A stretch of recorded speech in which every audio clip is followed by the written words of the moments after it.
बहुत बहुत धन्यवाद कुलदीप जी। और बहुत बारीकी से 18 सितंबर 2022 को उत्तराखंड देवभूमि में एक सामान्य परिवार की बिटिया जो वनतारा रिजॉर्ट के अंदर रिसेप्शन के ऊपर रिसेप्शनिस्ट का काम करती थी, एक भारतीय जनता पार्टी के बहुत बड़े सीनियर लीडर को वीवीआईपी स्पेशल सर्विस देने के लिए उस बच्ची पर दबाव बनाया गया। और जब बच्ची वो नहीं मानी तो मुझे तो विश्वास है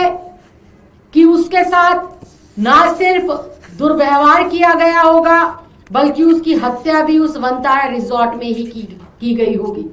नहीं तो इतना भव्य और आलीशान पूर्व उत्तराखंड के मंत्री के बेटे के रिजॉर्ट को रातों रात बुलडोजर लगाकर सरकार द्वारा ढाया नहीं जाता।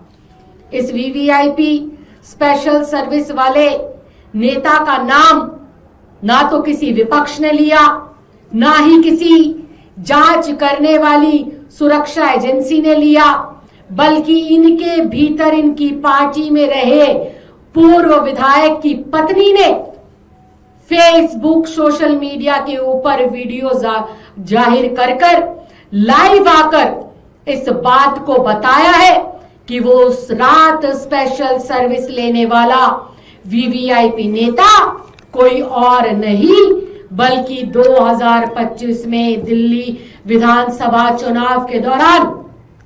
करोल बाग से भारतीय जनता पार्टी के उम्मीदवार रहे दुष्यंत गौतम जी थे। अब ये जांच का विषय है कि हर बार जब बेटियों के साथ कोई दुराचार होता है, हर बार जब किसी बेटी को पीड़ित पाया जाता है, हर बार जब किसी बेटी की असमता को लूटा जाता है, तो उनके तार प्रत्यक्ष और अप्रत्यक्ष तौर पर भारतीय जनता पार्टी के नेताओं के साथ ही क्यों जोड़े जाते हैं। मैं बार बार ये कहती हूं कि जहां भी देखो हवस के जल्लाद बैठे हैं और देश संभालने वाले बेऔलाद बैठे हैं।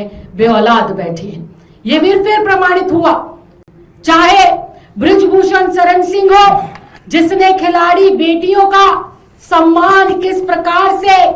तोड़ने का काम किया, उनके आत्मसम्मान को किस प्रकार से जो है गिराने का काम करा, और भरी सर्दियों में जब वो खिलाड़ी बेटियां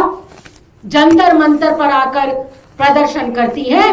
तो केंद्र में बैठी हुई ये बेऔलाद सरकार, जिनके अंदर बिल्कुल भी महिलाओं के सम्मान की एक रत्ती नहीं दिखाई देती, जो महिला सम्मान के लिए आंख मूंद कर बैठे हैं, उनको रातों रात वहां से उठा देते हैं। कल का ताजा मामला कि किस प्रकार से सेंगर कुलदीप सेंगर, जो कि उन्नाव रेप केस का मुख्य आरोपी है और ये कोई और नहीं कह रहा, इसको कोर्ट ने साबित करा, माननीय न्यायालय ने उम्र कैद की सजा कुलदीप सेंगर को सुनाई, और ना सिर्फ वो बलात्कार का दोषी था बल्कि जिस बिटिया का बलात्कार हुआ था उसके पिता की हत्या का भी आरोपी कुलदीप कुमार सेंगर है। लेकिन कल उसको बरी कर दिया गया और उसके खिलाफ आवाज बुलंद करने वाली उसकी मां को सलाखों के पीछे डाल दिया गया। ऐसे ही साउथ के अंदर बीजेपी का जो एक नेता था प्रवजल रवेला, उसके फोन में हजारों अश्लील वीडियो महिलाओं के मिले और उन अश्लील वीडियो का दबाव बनाकर वो किस प्रकार से कुकर्म महिलाओं के साथ करता था ये भी किसी से नहीं छिपा। अभी ताजा घटना पिछले सप्ताह की ही है, बीते कुछ दिनों की ही है। बिहार में इनके घटक दल की सरकार जो ताजा बनी है, वहां का मुख्यमंत्री एक हिजाब पहने हुई बेटी के हिजाब को जबरन खींचता है और इस बात को प्रमाणित करता है कि भारतीय जनता पार्टी के लोग ना कभी महिलाओं के सम्मान करते हुए दिखाई दे रहे थे और ना भविष्य में कभी महिलाओं के सम्मान के लिए इनके अंदर कोई जो है जिम्मेदारी या एहसास है। ये सिर्फ कहते हैं वोट लेने के लिए बेटी पढ़ाओ बेटी बचाओ, लेकिन जो बेटियां पढ़ती हैं, जो डॉक्टर बनकर अपनी सर्विस का अपॉइंटमेंट लेटर लेने जाती है, तो बिहार के नए नवेले मुख्यमंत्री जो कि भारतीय जनता पार्टी के घटक दल के मुख्य सहयोगी है, वो उस बिटिया का हिजाब हटाकर एक बेटी की असमिता के ऊपर हाथ डालने का काम करते हैं। ब्रजभूषण शरण सिंह किसी से नहीं छिपा, आपके साथ साथ बीजेपी के अंदर भी लगातार महिला पदाधिकारियों की पिछले दिनों वीडियो खूब वायरल हुई है और उन्होंने खुलकर कैमरे पर आकर ये कहा है कि अगर भारतीय जनता पार्टी में आपको ओहदा चाहिए, टिकट चाहिए, रुतबा चाहिए, तो आपको जो अपनी असमिता के साथ, अपनी इज्जत के साथ कॉम्प्रोमाइज करना होगा। ये भारतीय जनता पार्टी का असली चाल चरित्र और चेहरा है। और जिस प्रकार से भाई कुलदीप जी ने कहा कि हम भारतीय जनता पार्टी के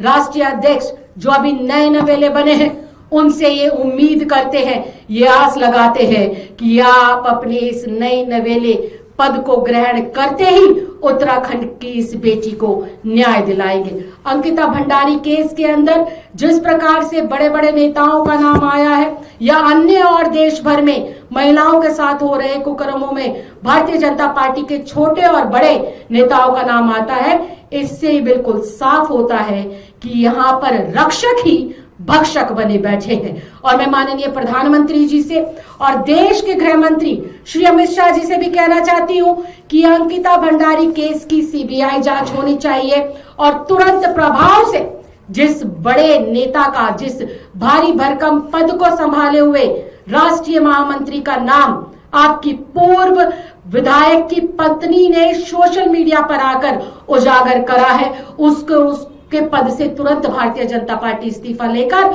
और सीबीआई जांच कराए और इसके खिलाफ सख्त से सख्त कार्रवाई करे। आज पूरी देश की बेटियां, देश की महिलाएं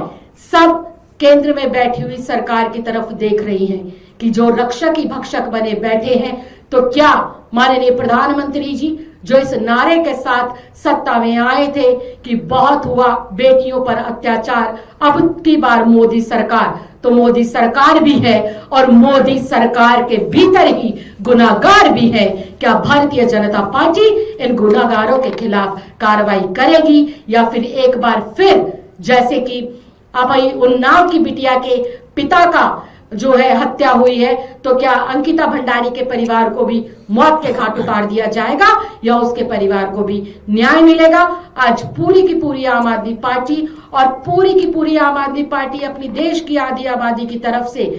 मूक दर्शक होकर और पूरी उम्मीद के साथ इस बात को कह रही है। मूक दर्शक हम इसलिए हैं क्योंकि केंद्र में लगातार भारतीय जनता पार्टी की सरकार है। देश की जो सुरक्षा है, बेटियों की जो रक्षा की बात है, वो भारतीय जनता पार्टी के हाथ में है। इसलिए सिर्फ हम देख सकते हैं और देख रहे हैं बेटियों पर अत्याचार होते हुए, लेकिन आस भी लगा रहे हैं कि जो बड़े बड़े वादे करते हैं वो बेटियों को न्याय देंगे, वो बेटियों का सम्मान करेंगे। और भारतीय जनता पार्टी के जिन नेताओं पर आरोप लगा है, ना सिर्फ इन्हें अपनी पार्टी से बर्खास्त करेंगे बल्कि सलाखों के पीछे भेजकर इन बेटियों को न्याय देंगे।